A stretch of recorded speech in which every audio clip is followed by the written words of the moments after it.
He's opinionated. He's a good feller, I think. Yeah, I like him. He's unapologetic. Well, of course, I think he's hot, but, you know. He's not afraid. I think this is the best year he's had so far in his career. He's always real. Finn believes he's an African leopard and likes to go by his leopard name, which is Shroud. He has strong feline traits and likes to run and hunt. He is Brett Mason. Hello, salutations, your host Brett Mason, and on the Brett Mason Show. The Liberty Report's what we were calling the Brett Mason Show. We'll still do some entertainment, pop culture stuff from time to time, but primarily I'm going to be focusing on things political and that kind of stuff, especially as we get closer to the presidential election. I think it's a good time to talk about that. I want to first welcome you, if you're listening in, you're a subscriber to the podcast on iTunes, on Stitcher, on YouTube, on TuneIn Radio, the TuneIn app, or iHeartRadio. Thank you for being here. I really appreciate it. And if you're one of the folks that has downloaded our free app from the either from iTunes, it's available for iOS, or from the Google Play Store for Android phones. It's free for both. You just search for Brett Mason Show. Thank you for downloading the app. We're glad to have you listen to the podcast today. Thank you so much. Should be a good one today. Look, if you need a quick way to any of those, you're like, man, I don't know how to get the podcast, or I don't know how to find the app or whatever, we've accumulated all the ways you can connect with us on one page at brett-mason.com/connect. Or maybe it's a hyphen, brett-mason.com/connect. So we're going to be talking about a couple things today. One is a governor who failed Civics 101. These are the people leading our country. These are the people leading our country. It's very sad and it's very scary. Talk about that coming up, but right now I want to talk about Josh Feuerstein, or as I like to call him, Josh Feuerstein. This dude is, look, I don't use this term very loosely. I'm usually selective with who I use this term on. He's a douche nozzle. Josh Feuerstein is a douche nozzle. I've watched his videos, and what's saddening to me is I see so many people that I know posting his videos like he's some great Christian speaker. He's the guy speaking for Christians. Look, if that's the guy speaking for you, I'm sorry. There's so many other better people you could choose. He's dishonest. He's a liar. He makes stuff up, and he only cares about one thing: money. In case you don't know, for those of you who don't know about this Josh Feuerstein, I don't know, 6-8 months ago, he raised, he did this Kickstarter campaign where he wanted all of his viewers and listeners to go donate so he could buy this really fancy camera. And I could go dig it up, but I'm just going to tell you the high points. You can Google it if you want more details. But it was a really high-quality camera like that people shoot movies with, that you go to the theater to watch. Some ridiculously expensive camera so he could shoot, purportedly so he could do better quality broadcast for his people. Well, if you've watched his videos lately, he's still shooting them on a cell phone. So did he not raise any money? Oh, no, he raised money to the tune of about $65,000, as I understand it. Where's that money at? Well, it's in Josh Feuerstein's pocket, because he's a douche nozzle. And I don't use the phrase douche nozzle lightly. The guy is a douche nozzle. And I guess he claims to be a pastor. I don't know. God help us all. So I'm scrolling down my Facebook feed a couple of days ago, and I hadn't really come up with what I wanted to talk about on the next podcast when suddenly I see that ugly mug of Josh Feuerstein. He looks like, God, what does he look like? He looks like Fred Durst from Limp Bizkit had sex with, I don't know, the Pillsbury Doughboy? His face is unmistakable when you see it. He always has that hat turned around backwards. Oh, he's such a douche nozzle. So, in this video, he's proclaiming the end of the world now because the gay marriage thing happened. Gays can get married now. This is it. And he has been on this from the beginning. He starts out from the very beginning talking about a lawsuit now. And I'll give him credit for this. He doesn't say that the lawsuit is happening now. All he says is, I suppose by now you've seen this floating around on Facebook. But look, 10 seconds he could Google it and find out the truth about this this lawsuit. But that doesn't fit his agenda. He has an agenda, and his agenda is to enrage people, outrage people, and get more views for his videos, more views to his YouTube page, more views to his website so he can make money. That's all the guy cares about. And he's using the banner of Christianity to do it. He's the worst of the worst kind of scumbag. The absolute worst. The absolute worst. So here's a little clip about what he said by that, and then we'll talk about it and get into it. Hey guys, what's up? Josh Feuerstein here. Look, you've already seen the news article floating around Facebook about the homosexual man that's already filed a lawsuit, $70 million against 2 different Bible publishers because he wants homosexuality removed from the scripture. Really? Now, I think I remember saying this a long time ago. I remember telling you guys a long time ago that this was not about gay marriage and equality. Okay, we're going to stop it right there. So I found the story. The story was originally posted on the ChristianPost.com. Not just ChristianPost.com. Now, does anybody know what year it is today? What year it is? It's 2015. It's 2015. July 10th of 2015 made it exactly 7 years ago that this story was posted. 7 years ago. 7. It's a 7-year-old story. The guy's name is Bradley LaShawn. He's an ex-convict, but apparently he had studied some law, studied to be a paralegal. And while it is true that he did file a claim with a couple of different Bible publishers to try to get them to take the verses against homosexuals out, nothing happened. It didn't go anywhere. It was ceremoniously dismissed and not even looked at. Nothing became of it. So Josh Feuerstein is on here getting people all in an uproar because, oh my God, they're going to take the homosexual verses out of the Bible. No judge heard the case. It was dismissed and passed on the face of it just being utterly ridiculous. And so guys like this Josh Feuerstein like to convince you that the sky is falling and that suddenly everything you hold dear is going to be taken away from you. When in reality, the only thing that's happened was other people that live in the same country as you, where we're supposed to be able to free to do whatever we want to do as long as we aren't harming somebody else, simply got the same right to do something that you already were able to do, and that was marry somebody that they love.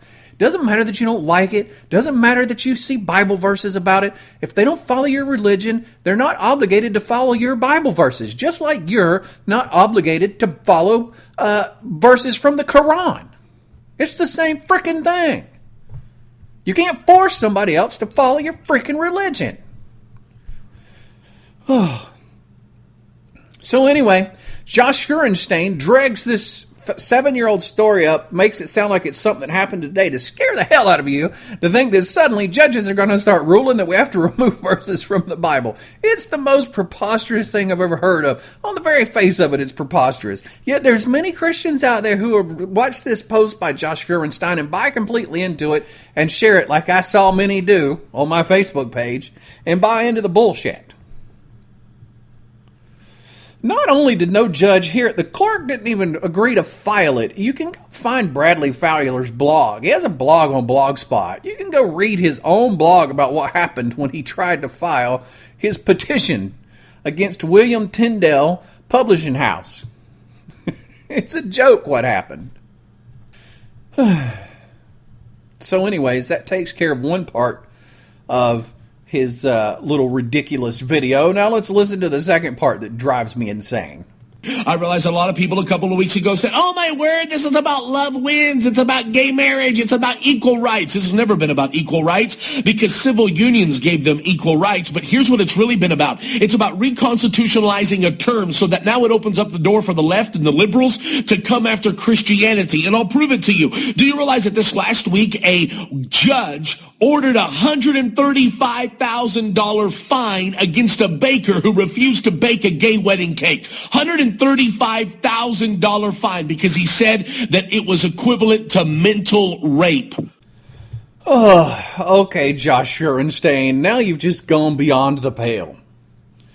The reason that they were fined $135,000 is because, like it or not, whether you like it or whether you don't, The city that business was in, as a part of you getting a business license there's a law on the books that says you are not allowed to refuse to do service with somebody based on race, religion, ethnicity, religion, and whatever the other one is. It's not coming to the top of my head. They clearly violated that. And they didn't even hide it. They didn't even pretend that that's not like the reason that they were sued. If they had said, we're too busy to do your cake, I'm sorry, nothing would have happened.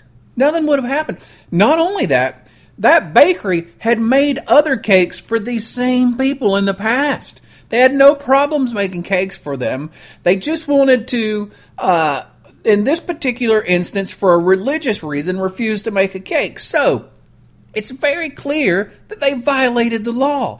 When you have laws on the books, and then there's a lawsuit brought against someone, and that person has to defend themselves against the lawsuit, and you have a very clear law on the books, and they very clearly violated that law, the judge has no recourse but to rule in favor of the people against them. That's all there is to it. Do you want judges to start not ruling based on the law? Do you want people to start violating laws? Maybe you'd prefer that no matter what laws are on the books, nobody has to obey them. Would that be a good world for you, Josh Feuerstein? I will tell you one thing about Josh Feuerstein. I wish I could do that talking like he does, where I sound like I'm really insensitive, and as if I'm standing behind the pulpit of a church, and I'm preaching things with authority like Josh Feuerstein does. You douche nozzle. You're a douche nozzle, Josh Feuerstein. You spread lies, you spread half-truths, you play fast and loose with the truth and what's right, and then you try to stand on some kind of moral high ground, like you have the moral high ground, like you're standing up looking down on the rest of us ignorant, godless heathen peons from on high and passing your judgment down upon us because you have exclusivity on what's right and what's moral and what's true, when the truth of the matter is that you're the biggest lying scumbag douche nozzle that ever picked up a video camera to record something and put it up on Facebook and YouTube. And I guess my biggest frustration isn't even really with you. It's that there's so many gullible people, many of them friends of mine, who love your videos and post them and share them. They share them and they help you. They help you make money by sharing your lies and bullshit. You're an embarrassment, you're a scumbag, and you're a douche nozzle. And that's all I got to say about Josh Feuerstein. Knowledge is sexy. This is the Brett Mason Show. So I'm going to continue on with this gay marriage thing. I've rarely in my life seen anything be as preposterous and insane and blown out of proportion as this gay marriage thing. I've seen people posting about how this is the end of the church. This is the end of religion. This is the end of religious freedom. Nobody has denied anybody religious freedom. The only thing that's happened is the court has ruled that you can't pass laws that discriminate against other people that live in the same society as you. If you have a right to do something, other people have that same right. Doesn't matter that you don't agree with it. Doesn't matter that you have a Bible verse against it. People don't have to obey your Bible verses. They just don't. That's not the freaking country we live in. If you want to live in a country where people are forced to obey your Bible verses, move the hell over to the Middle East. Because that's what happens in Iraq. That's what happens in Saudi Arabia. That's what happens in Iran. That's what happens in those freaking godforsaken countries. When everybody is required by law to follow the Bible. That's what ISIS is doing. ISIS is running around quoting verses from the Quran and cutting people's heads off and drowning them and setting them on fire and crap like that. And that's what you want to happen in America? You want people to be forced to live by other people's Bible verses? That's not the United States of America. That's not what our founding fathers intended. In fact, it's the exact opposite of what our founding fathers intended, and it pisses me off that people use this thing about religious freedom to try to subvert the Constitution of the United States of America, and then they wave an American flag around and act like they're the people upholding the Constitution. You're not. You're ignorant. You're uninformed. You don't know what the hell you're talking about. Only thing that happened as a result of this ruling is that now other people can enter into a binding contract, other banner of marriage that's recognized by the government, so that if one of them dies, they can put and have it legal that the other person can take care of their kids, that the other person can inherit their property, that the other person can determine what to do with their body, how to carry out their funeral, the same things the rest of you enjoy. That's the only thing that's happened. They haven't subverted your church. They haven't subverted your Bible. They haven't subverted your religion. Your preacher isn't required to marry homosexuals. Homosexuals aren't going to start taking over your church. You can still kick them out and make them feel like sub-members of society. Nobody's going to prevent you from doing that. You can still do that. And you can still talk about how you love the sinner and hate the sin and all that other BS where you really just discriminate against people. You still are allowed to do that, while at the same time claiming you're the one being persecuted. You still can persecute people while claiming that you're the one persecuted, which is the most ironic thing of the whole debate. And I understand at this point that I've probably lost 75% of the listeners, and quite frankly, I don't give a damn. Because I stand up for freedom and liberty. I stand up for the maximum amount of freedom, and it doesn't matter that you don't agree with somebody else. You can't subvert their freedom. You can't take away their freedom to do something that isn't harming you just because you don't like it. That's not the way it works. And then I hear people talk about, well, they voted 60% to 40%. That's what happens in a democracy, and we don't live in a democracy. We live in a republic. And you know why we don't live in a democracy? Because our founding fathers were smart enough to know that if you live in a country full of wolves, and it's 60% wolves and 40% sheep, guess who's going to be for dinner every night? It's going to be the sheep. Why? Because in a democracy, the majority wins, and we don't have that in this country. Matter of fact, it's the exact opposite in this country. In this country, in the United States of America, we have rights down to the very one single person. You could stand alone on an island of your beliefs, on an island of your freedom alone, and the other 350 million people that live in this country could be all against you, and the courts would have to uphold your freedom to do what is within your God-given rights, as long as you're not harming someone else. We're a country of one. We're a country of one. Maximum rights extended to only one person. It's not democracy. We don't live in a democracy.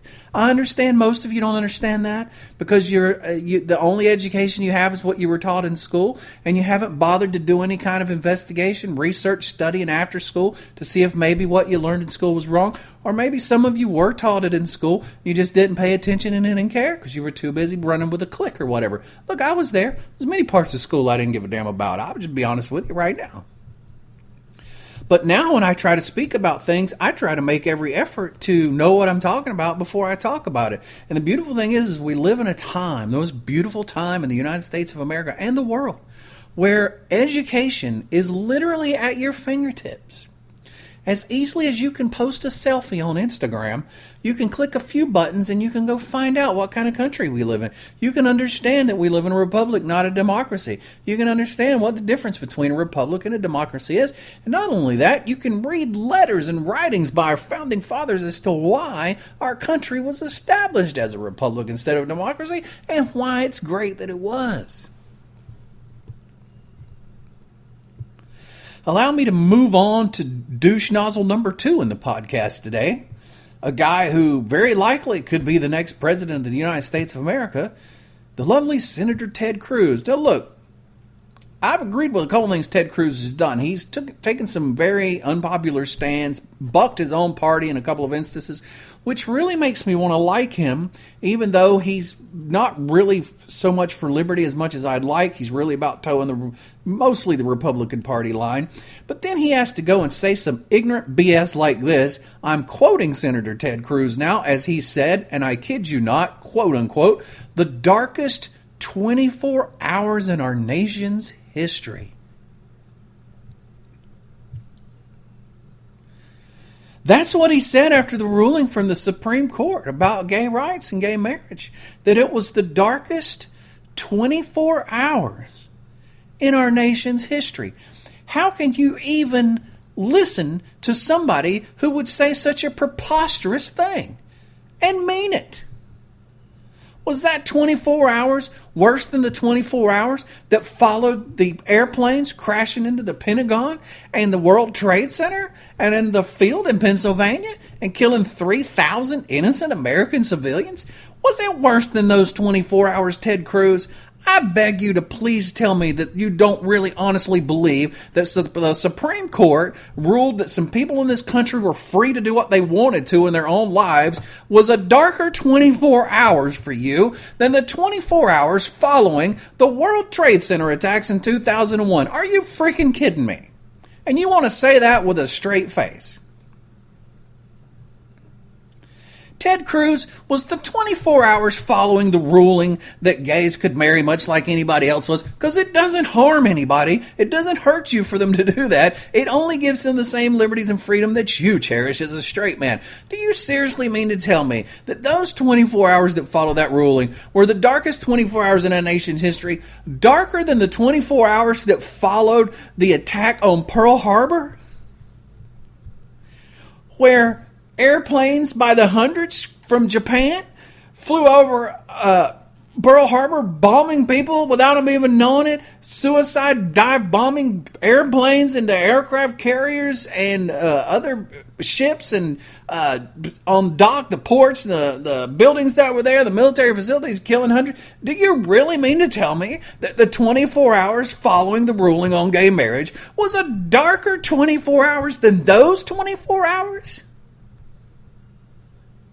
You arrogant, pompous douche nozzle.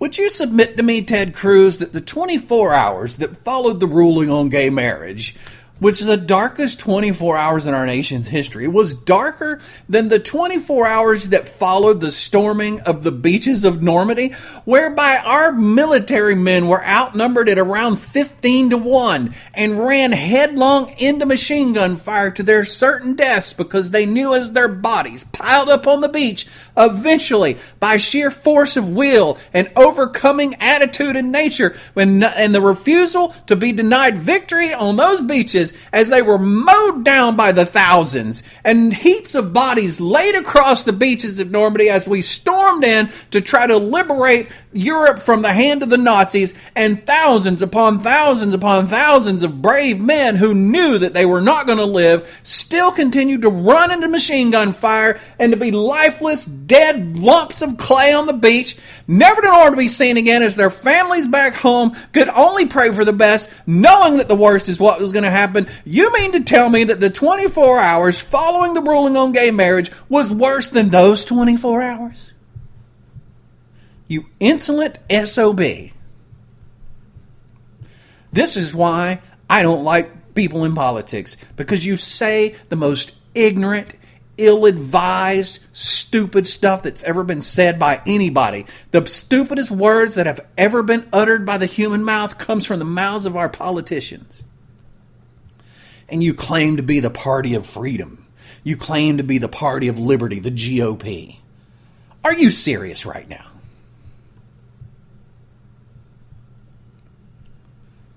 You want to talk about over-the-top rhetoric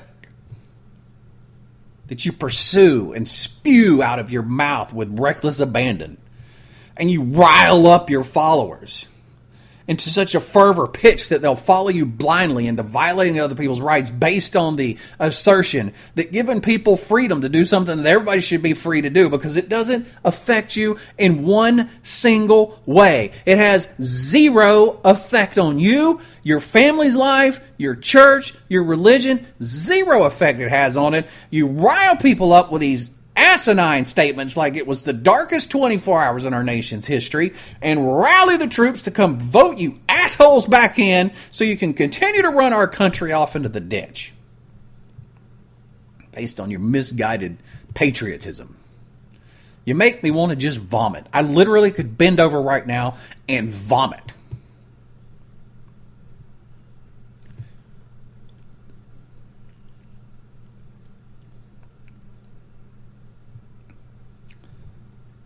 I would submit to you, sir, that the first 24 hours after the northern part of our country and the southern part of our country divided, and begin fighting each other as we turned on each other. Brother killing brother, father killing son.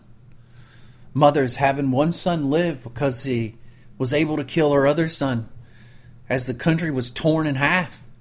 I would submit to you that the first 24 hours that happened, or any 24-hour period during that time, was worse than the 24 hours following the ruling by the Supreme Court.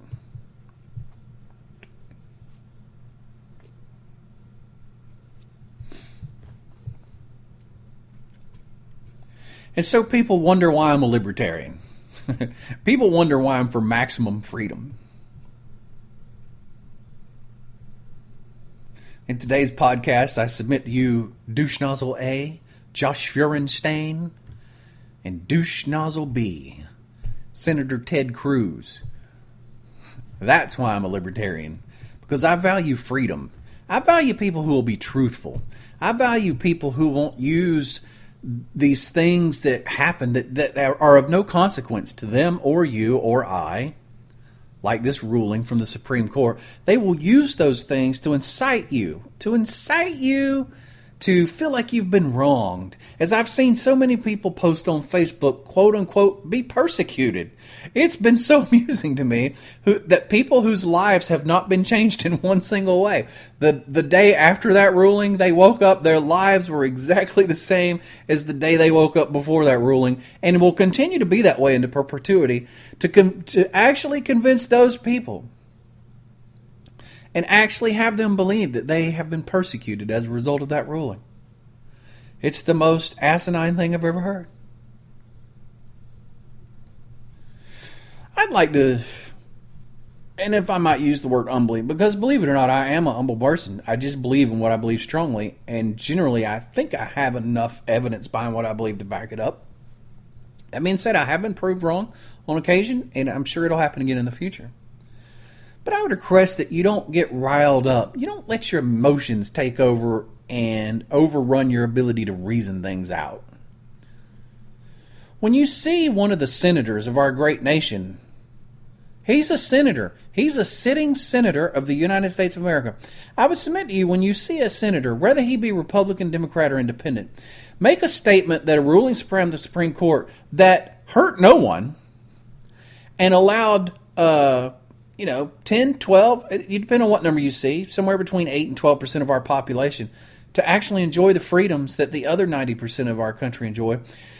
When you see them make a statement that that was the darkest 24 hours in our nation's history, that you stop just for a moment and try to look at it rationally and try to look at it with an open mind and go, you know what?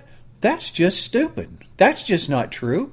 And why is he saying that? Why would a man who has been intelligent enough to rise up through the ranks of our country and land himself in the Senate seat in the United States of America, why would someone be making such an ignorant, asinine comment like that? What is their motivation, I wonder?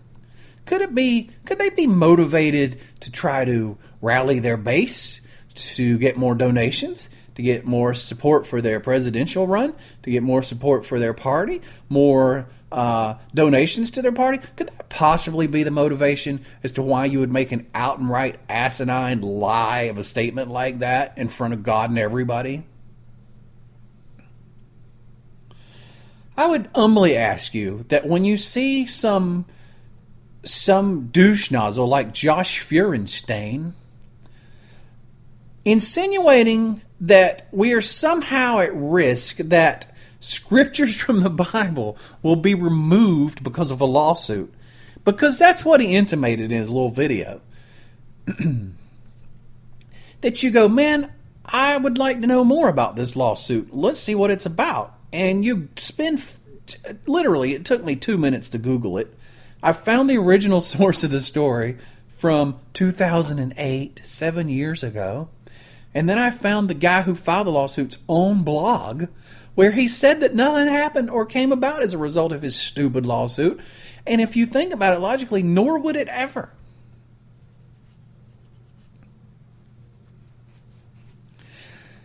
So I would ask you not to allow people like this to incite you.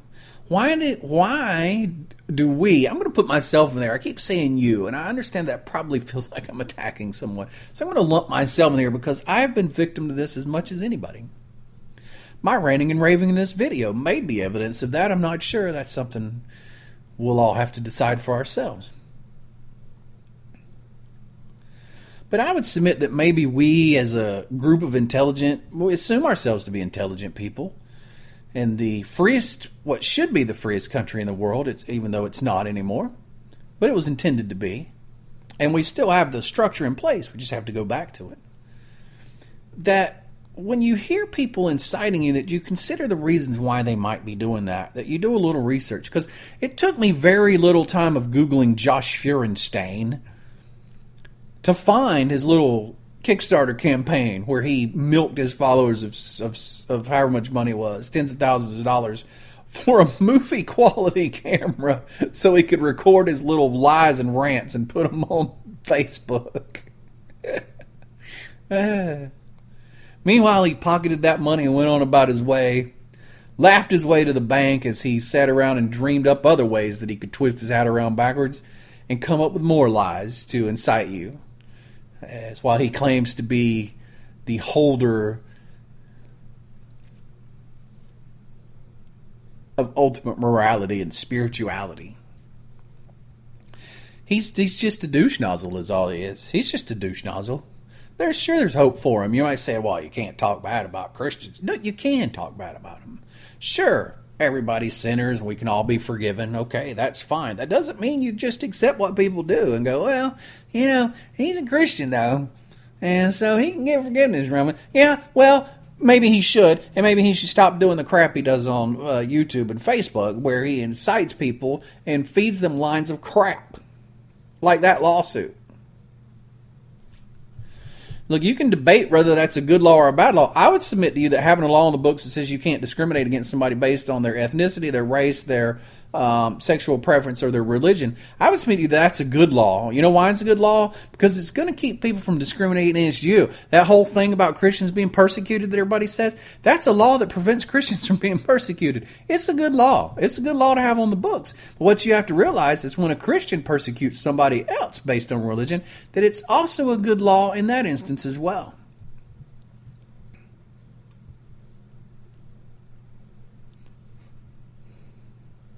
And my last statement about any of this, which I've commented on several discussion forums, a few discussions that happened on Facebook,